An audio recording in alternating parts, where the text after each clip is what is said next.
Hey guys, today we're looking at a 15-foot rack and pinion cable steering for a boat.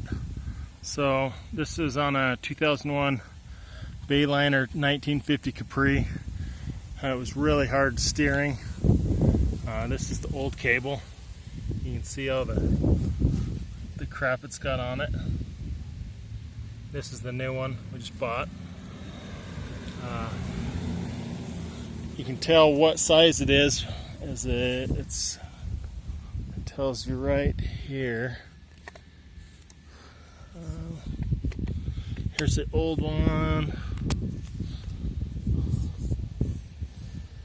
Let's see where it says it.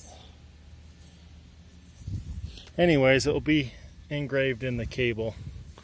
I don't see it anywhere right now.